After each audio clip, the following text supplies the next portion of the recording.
From the floor of the Power and Electricity World Africa 2018 conference and trade show, I'm very pleased to welcome a Ugandan entrepreneur, someone that's been involved in the electricity sector in Uganda for many, many years. And this is Mr. Emmy Matovu. He's the CEO of the Marma Technical Services Limited company in Uganda. And thank you very much for joining us. Thank you, too. We're going to get straight into a bit of detail, Emmy. Yes. And there's this whole perspective on hydropower across the continent. Yes. And we understand that you've been very actively involved in hydro. You understand the potential policy and regulatory aspects from a Ugandan point of view.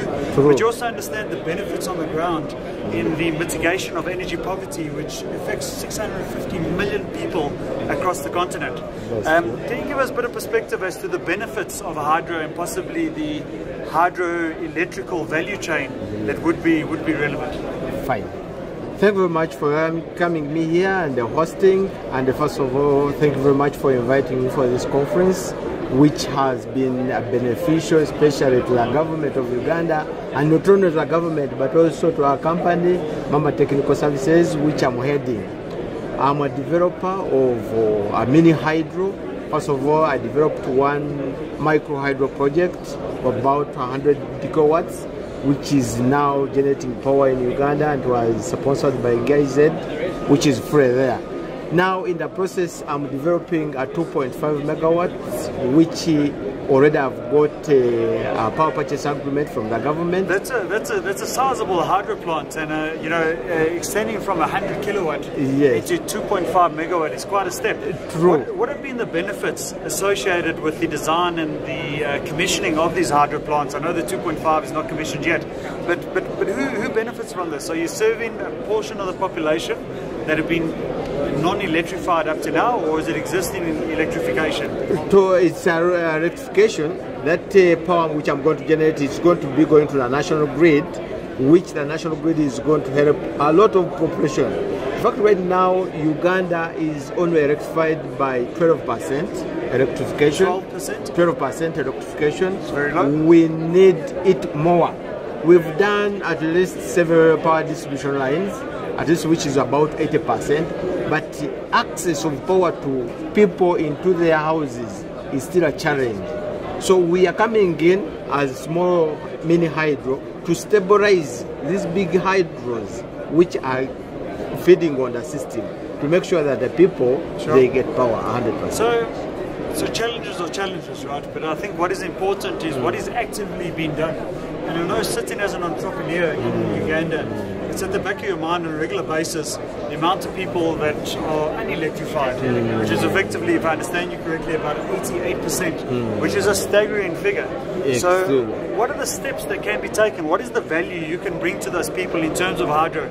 Maybe in the terms of maybe something around distributed energy or a microgrid environment as one of the technologies? Yeah, we have come up with two solutions. One, in fact, is to sensitize people, make sure that they put power into their houses. And I've been involved, I myself or my company, to make sure that we wire people's houses on a credit facility, and even connect them direct to the grid so that they can get access. That program is already there, and we have got that technology which is already developing.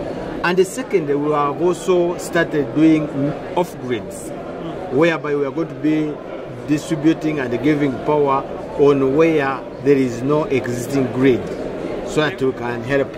Emmy, how about we stop the transmission infrastructure development in Uganda completely, and we just focused on distributed or decentralized energy generation? Is that not a feasible option? It is feasible. It is a feasible option, and definitely that one has also many Ugandans have developed, they have benefited out of that program. So do the decision makers recognize the opportunity to maybe stop putting capex and development infrastructure money into the expansion of the transmission infrastructure and rather focus on distributed energy or decentralized energy? Is the acknowledgement that should be the model or a possible model moving forward? I think that is the best model of concentrating on the distribution of power to the people than concentrating on transmission lines. So I know you believe it, Yes, right? yes. But the decision makers at a government level, have they That's sat a up and problem. said, Yes, okay. the government, that is the problem. The problem are focusing on transmission lining, taking everywhere, flying over people's houses, whereas they have not distributed to individual houses, which people they need power to be used.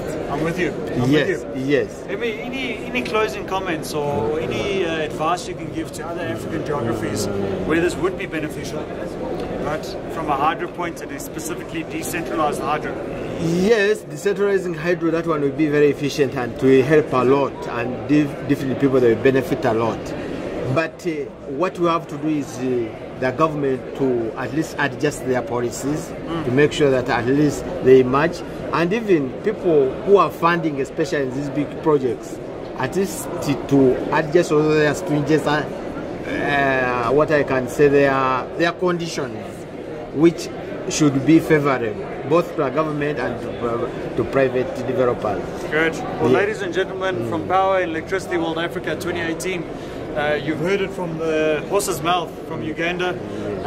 This gentleman is actively developing and commissioning projects, and as we stand now, we identify a huge opportunity for hydropower, not only in Uganda but across the continent. But as he correctly states, we have to focus a bit on policy, make sure that the necessary policy is in place.